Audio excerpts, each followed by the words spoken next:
আমি মনে করি দীর্ঘ ১৬ বছরের যে স্বৈরশাসন সেই স্বৈরশাসনের অবসান করার ক্ষেত্রে মুখ্য ভূমিকা পালন করেছে আমাদের যেই ছাত্রছাত্রীরা এবং তার সাথে সাধারণ মানুষ এবং দলীয় কর্মীরা।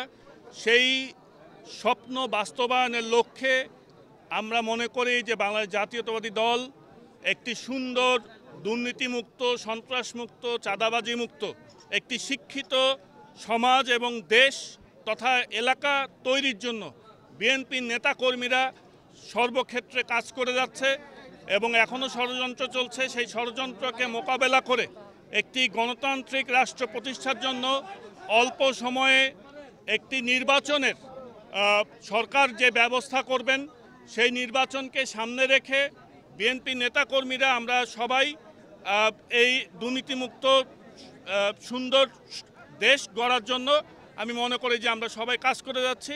আমরা অবশ্যই সফল হবে বলে মনে করি এবং একই সাথে বিগত আন্দোলনে এই যারা সাঈদ, মুগ্ধ সহ যেই অসংখ্য ছাত্রছাত্রী নিহত হয়েছেন, যারা আহত হাজার হাজার মানুষ, ছাত্রছাত্রী, সাধারণ মানুষ, বিএনপি, জামাত এবং রাজনৈতিক দলের নেতাকর্মীরা যারা আহত হয়েছেন তাদের সুস্থতা আমরা কামনা করছি।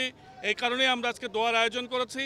আমরা মনে করি তাদের স্বপ্ন বাস্তবায়নে বিএনপির সকল পর্যায়ের নেতৃবৃন্দ, আমাদের বিএনপির ভারপ্রাপ্ত চেয়ারম্যান জনাব তারেক রহমান সাহেব যে নির্দেশনা দিয়েছেন সেই নির্দেশনা বাস্তবায়নের লক্ষ্যে আমরা সবাই কাজ করে যাব।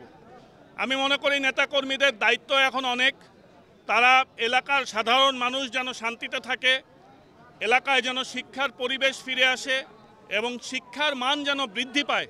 সেই ক্ষেত্রে আমাদের শিক্ষা প্রতিষ্ঠানগুলোতে যাতে শিক্ষার মান বৃদ্ধি পায়, যে ম্যানেজিং কমিটি, গভর্নিং বডি যেগুলো গঠন করা হবে সেখানে যেন শিক্ষিত মানুষরা আসেন, প্রতিষ্ঠাতাদের যেন সঠিক মূল্যায়ন করা হয়, যাতে ছাত্রছাত্রীরা তাদের নিজেদের যোগ্যতায় ভালো ফলাফল করে এবং এই দেশ বিনির্মাণে একটি ভালো ভূমিকা রাখতে পারে।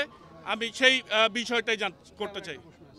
আমি মনে করি যে সমাজে এক ধরনের সুবিধাবাদী মানুষ থাকে, যারা খাল, বিল, নদী, নালা, ঘাট, বাজার, ব্যবসা, টেন্ডার বিভিন্ন বিষয়ে তারা সব সরকারের সময় তারা সরকারি দল হিসেবে থাকেন।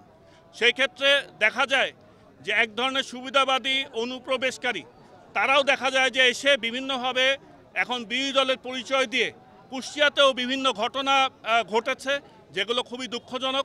আমি মনে করি বিএনপি নেতাকর্মীরা তারা আরও সোচ্চার হবেন এবং যে কোনো ধরনের সন্ত্রাস এবং চাঁদাবাজির বিরুদ্ধে রুখে দাঁড়াবেন।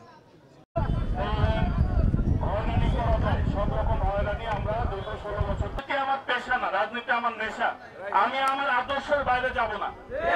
সুন্দর দেশ গড়ার, একটা সুন্দর এলাকা গড়ার যে স্বপ্ন, আমরা তো বাস্তবায়ন বিভিন্ন বিষয়ে জড়ায় যাই, তাহলে কখনো জনগণ আমাদের সাথে থাকবে না।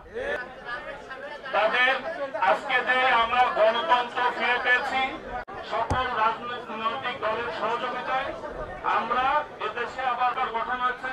এই সরকার তার যে কার্যক্রম সে আজকে